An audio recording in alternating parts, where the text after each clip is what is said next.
ऐसा है कि मेरी साप्ताहिक मीटिंग हर एक डीसी यानी सभी डीसीज के साथ होती है। अभी तक पिछले काफ़ी महीनों से वीडियो कॉन्फ्रेंस के माध्यम से ही मीटिंग्स चल रही थी। हर बृहस्पतिवार को मीटिंग होती है, लेकिन अब चूँकि स्थितियाँ काफ़ी कह सकता हूँ कि भी सुखद ही हैं कि कोविड जो है वो बहुत कंट्रोल में आया है, डाउन हो गया है। तो इस बार हमने सोचा कि सभी डिप्टी कमिश्नर्स को प्रत्यक्ष बुला करके मीटिंग की जाए ताकि फील्ड की कुछ जानकारियां हमें हो जाए, हमने जो कुछ बताना उनको बताया जाए। एक साप्ताहिक डिप्टी कमिश्नर का मीटिंग उतना ही हेतु फीडबैक में, क्योंकि मुख्य विषय जो है वो तो अभी कोविड का जैसे एक प्रभाव पिछले दिनों में जो देखने को मिला, उसमें सभी डिप्टी कमिश्नर्स ने अपने अपने अनुभव, अपने इलाके में उन्होंने कैसे कैसे क्या क्या नई बातें की, क्या उनके अनुभव रहे, वो पूछा गया।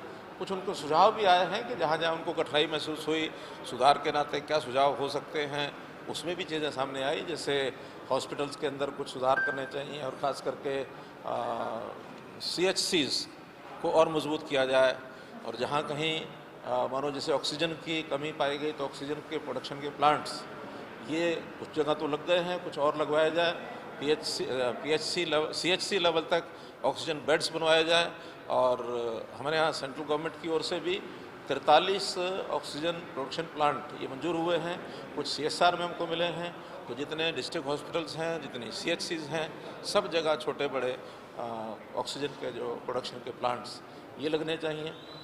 इसके अलावा कोविड के अलावा भी कुछ इशू जो चल रहे हैं वर्तमान में, जैसे हम इनकम वेरिफिकेशन का काम लगातार नीचे जो पिछले 1.5-2 महीने में उसकी स्पीड थोड़ी कम हो गई थी, तो उसको बढ़ाने के लिए हमने कहा कि उसको बढ़ाया जाए।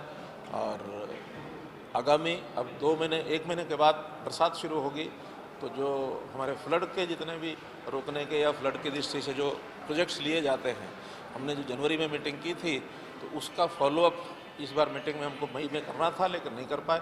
वो भी आज उनको बता दिया गया कि उनके ऊपर भी जो बचे हुए काम हैं वो सारे शीघ्रता से पूरे किए जाए ताकि बरसात में किसी प्रकार की कोई कठिनाई हमको ना आए। ऐसे बाकी जनरल गपशप जगह कोई विषय और नहीं था। ब्लैक फंगस की, हाँ, ब्लैक फंगस की दवाइयों की कमी है, वो उन्होंने बताया है, उसका हम प्रबंध कर रहे हैं।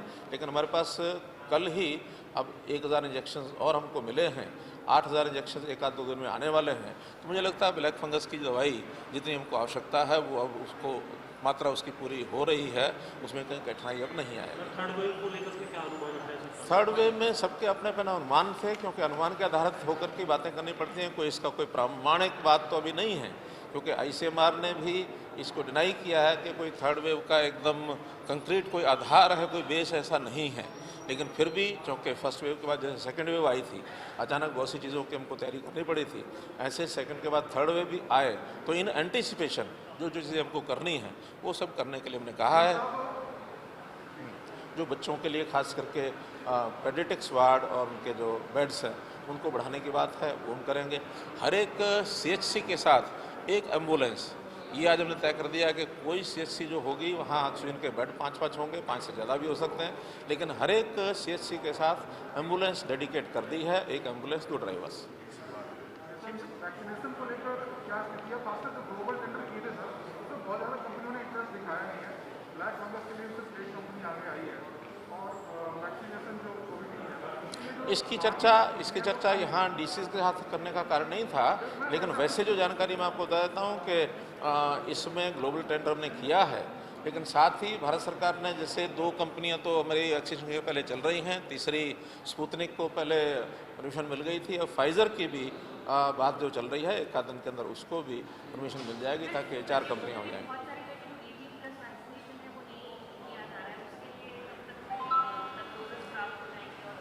वो रेगुलर हमको मिल रही है, जैसे रेगुलर मिल रही है वैसे रेगुलर लग रही है। इस महीने में देश भर के अंदर 12 करोड़ वैक्सीनेशन के टीके ये सारे देश में उपलब्ध हो जाएंगे, और उसका लगभग 2% जो है वो हमको भी यहाँ जरूर मिलेगा।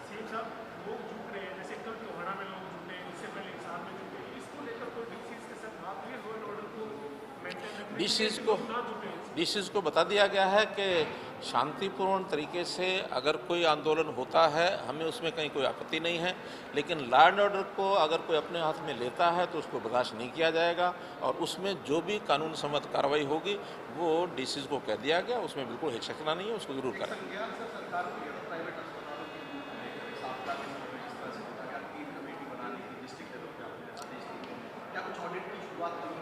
उसमें कमेटीज बनाने के लिए कह दिया गया है और ये कहा है कि पहले फेज़ में तो जो शिकायत करते हैं वो शिकायतें जिसकी भी मिलती हैं उनको निवारण किया जाए। और उसमें एक शिकायत मेरे पास भी आई थी और उसमें उस पेशेंट का 40 दिन का जो उसको हॉस्पिटल में रहना पड़ा, तो 22 लाख रुपया उसका जो बनाया गया था, लेकिन जब डिप्टी कमिश्नर को बताया, उस कमेटी ने इंटरफेयर किया तो 7,45,000 रुपये बिल ही बना करके उस पेशेंट को देना पड़ा। तो इसलिए बहुत शिकायतें आती हैं। फर्स्ट फेज़ में शिकायतें हैं, शिकायतें जब कंप्लीट हो जाएंगी तो सेकंड फेज़ में रैंडम लेवल पर कुछ हॉस्पिटल्स का ऑडिट किया जाएगा।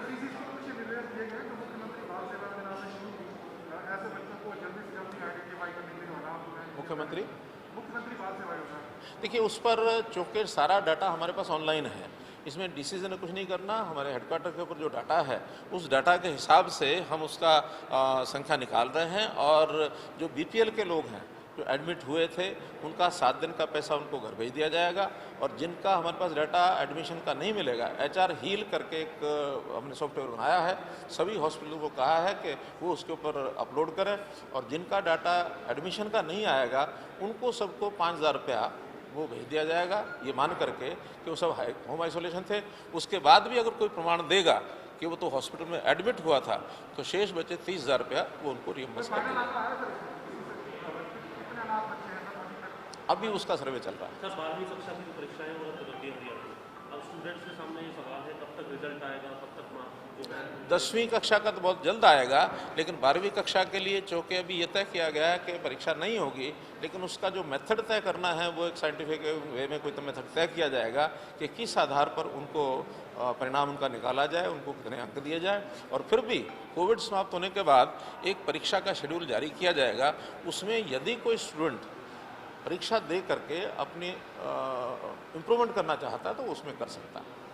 धन्यवाद।